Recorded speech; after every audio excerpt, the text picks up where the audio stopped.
Hi everyone, welcome back to the channel. Today I'm going to talk about part 2 of my Paint and Talk series of my past and current jobs. So we have many jobs that I still want to talk about, so let's just get right into it. Since I've graduated, I've been really taking my career and my art very seriously. I wanted to nudge my art into the direction where I can sustain and support myself. So not long after I graduated, I just been searching up jobs constantly, and there was one job that really catched my eye, but it didn't really give me an easy feeling about it. So this job was for a e-magazine. So I applied and I got really confused during the application process because I thought this was like a job position. I would work as a copywriter maybe, or like a writing intern.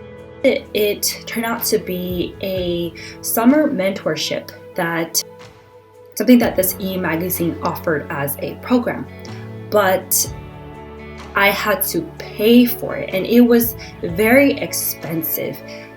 But this mentorship program, they marketed it as like they would provide aspiring artists of all kinds, and they would kind of guide you through these workshops and these public speakers to be in a much better place where you can land a job and get hired and jumpstart your creative career.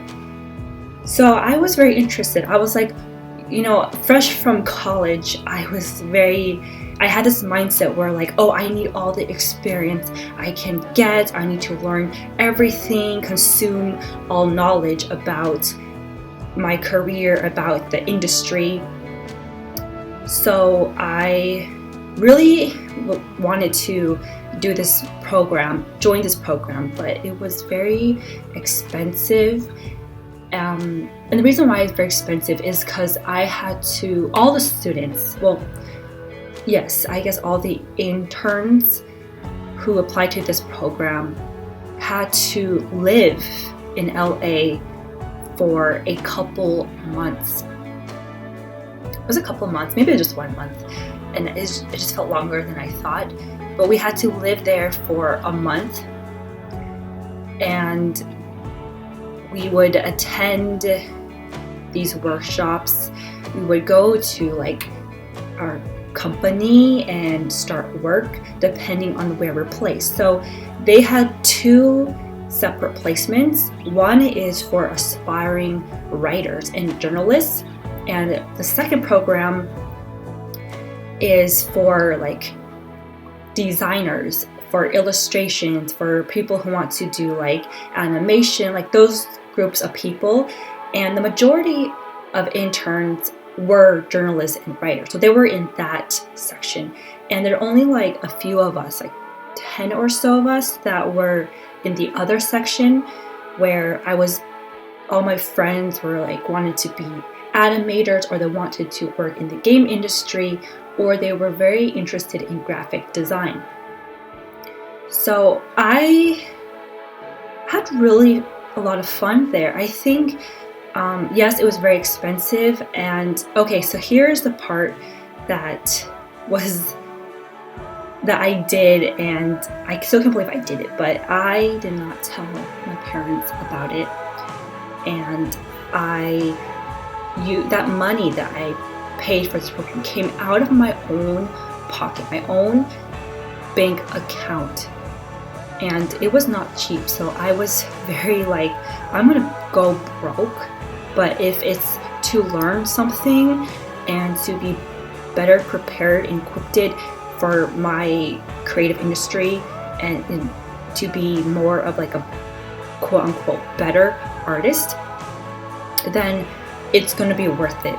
So I flew to LA, and I was just, let's see what happens. So every intern lived in groups of 4 in a really nice apartment downtown. And I was very lucky that all my roommates got along, and we would cook together, we would sightsee together. I think every day after work, we would just go and explore. And so we were the most active groups there, and we were very close. Like I said, we cooked together, we took the bus together, and like every day to our headquarters and every day back home. And I don't think a lot of roommates did that, but I felt really lucky that I was really close with my roommates. And it was really fun there. It was actually very exciting. It was kind of like a mini vacation, but it was a hefty sum that you had to pay. And that is one thing you gotta watch out for. It is a red flag. Like, you should never pay for a mentorship. You should never pay for something where you would have to, I don't know, like that kind of like internship. You never had to pay for an internship. So that part was a little sketchy. And actually everybody, not just my roommates and my group of like artists, but everyone in the whole internship really thought this program was a scam. And so we all fell for it. We were all in the same boat, and we were all very confused. But I think as the program went on, we kind of realized what this is, and just taking it all in and going with the flow. I think that's what most everybody did, is just to go with the flow, because this was something that was very new to, I think, any kind of, like, I never seen another company provide that kind of mentorship service. And this mentorship service was quite an adventure. We did have a lot of guest speakers that came in, and we did have a lot of activities. Like, we had activities that included hard skills, like how to make a good resume, how to set up a portfolio, how to make a website, which I thought was very helpful. But honestly, now that this program ended, I feel like I can just learn how to make website on my own. It wasn't very hard, and I like the website I have right now. I think it was better than the website I had when I was in that program. But I just remember, like, this whole mentorship was a little bit pointless. I feel like it was only there to meet other people who were creative and make friends. I know some people completely was like very in it. They were like the journalists. They were very like, I'm going to write a novel, or I want to be a journalist because blah blah blah blah, and they're very serious, and that's good on them. Good on them. I wasn't very serious. I just liked hanging out with my friends, and sometimes during lectures, honestly, I would just zone out because I wanted to get to like the making part, like the creating part, not like the listening part. I wanted to, like, I feel like this program could have been better adjusted for my group, because my group were like we're like the experimental group, because they'd done this e-magazine company. They have done like a mentorship for writers and journalists, but not for other creatives, not for other artists. So we were the experimental group, and I felt like they could have done a more better job. For the speakers who came in, I wanted to see more like, like maybe musicians or, painters, animators. We had a fashion designer who came in, and that was cool. We all loved him. He was super sweet. He was super cool. And I wanted to see more of that. I wanted to like, I know they try to be like, here's two separate groups, but we want to also be a cohesive group because we stand for, one unity. But I felt like, yeah, our group was a little bit neglected, but it's okay because within our group we were very chill, and yeah, I really liked it. That was my internship in a nutshell. Shortly after my whole e-magazine internship, I had fun, but then I had to kind of step back and be like, okay, that was fun, but now I don't have enough money, and so I need to somehow to earn back that money. So while I wanted to work on my own art, I thought I was going to have like a part-time job, and then after my part-time job, like when I got home, I can work on my art, and it'll be like all happy and rainbows like that. But it wasn't though. It wasn't. I got a job as a barista, and I think that's very typical for artists. Like, we for some reason just kind of lean into being a barista. We maybe we romanticize it, like artist in a coffee shop, we're a barista, oh, we're just daydreaming about the day when we're like successful. But it's not very romantic. After being a barista, I don't think I ever want to be a barista again, at least not for that particular coffee company. So I got hired and I immediately started training, and they were very serious about the training, and which I liked because that just meant they were very serious about their job. And everybody was very, very friendly. I think that's what I love about this job. They're very passionate. Like, I can really, like, from the whole interview process to the day that I quit, they were very passionate. The training for this job happened to be like 2 hours away from where I lived, so it was very long days. I had to take the Caltrain. I'm sorry, no, my brain is fried. The BART up to the training place, and I had to wake up very early in the morning at like 5 a.m. because our training started at 8 a.m. and it was a 2-hour ride.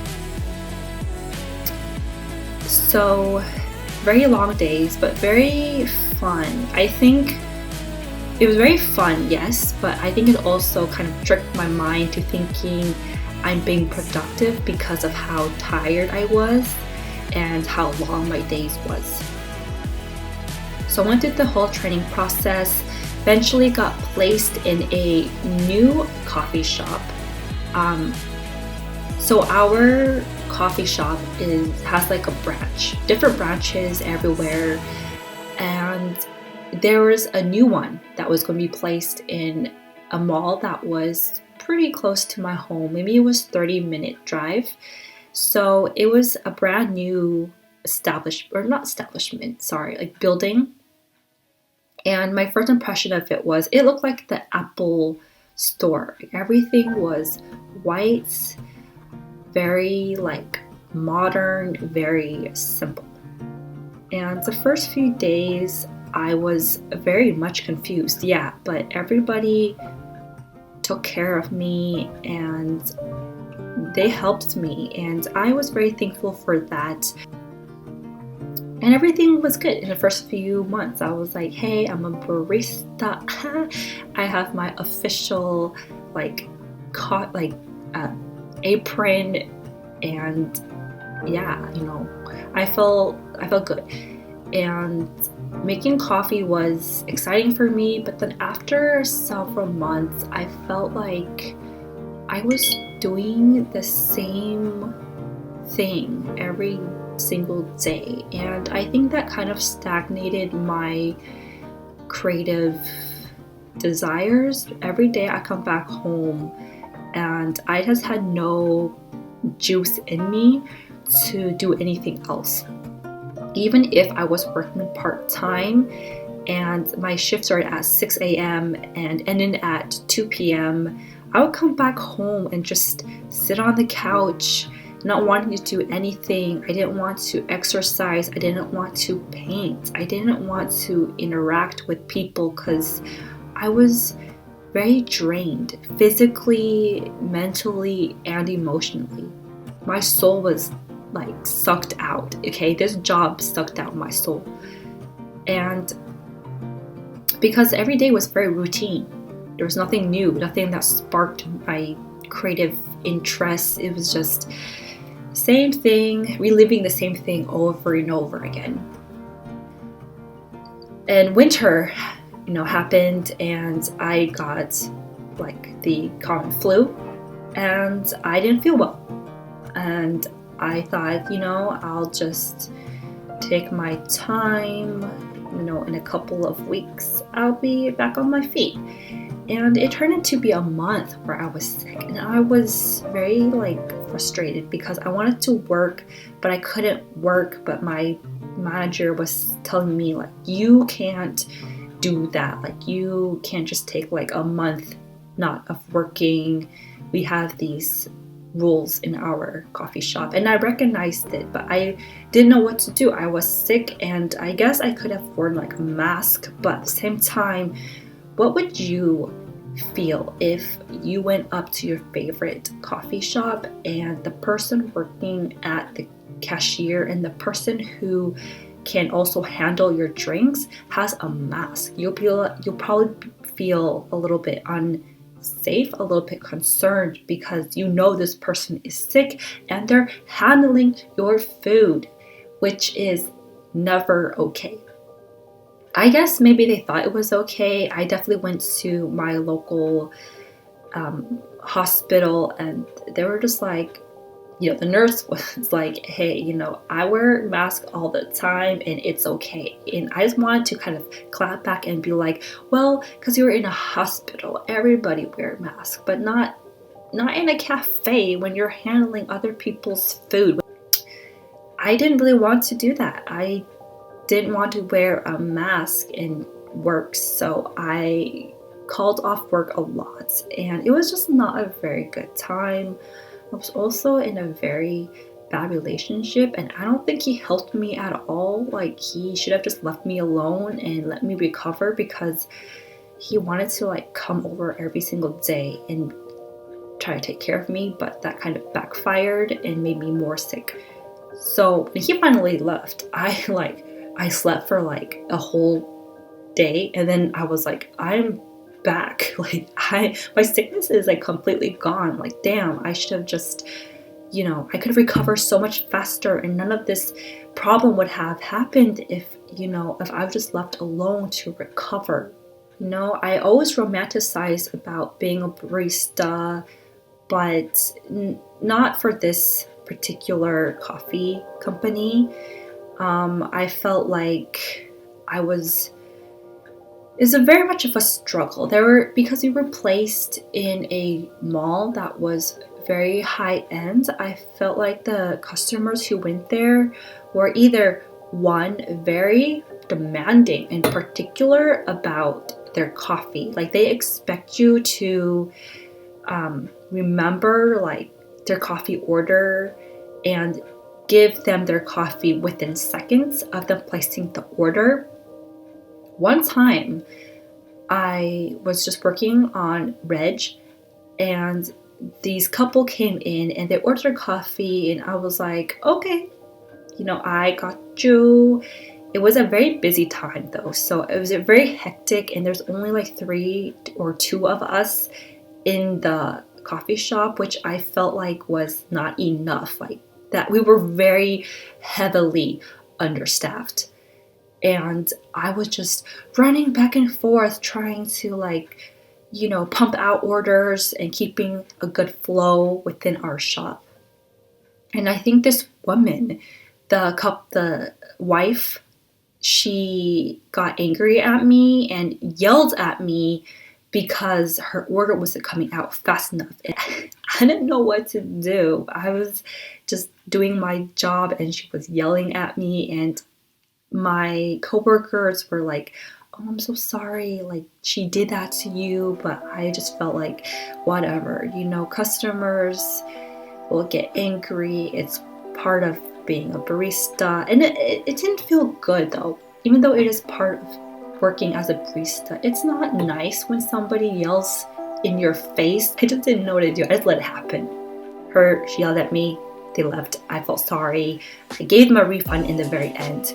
But I quit, and it was not like a very good quitting ending, I feel like, because it could have just probably been worked out if I was more communicative to my coworkers and to my managers. But nope, I quit, and I actually feel pretty good. Like, I was able to now do what I want to do, be as creative as I want to be, and it didn't feel very lethargic all the time. So I'm kind of glad I quit. I just wish it would have been on a better note.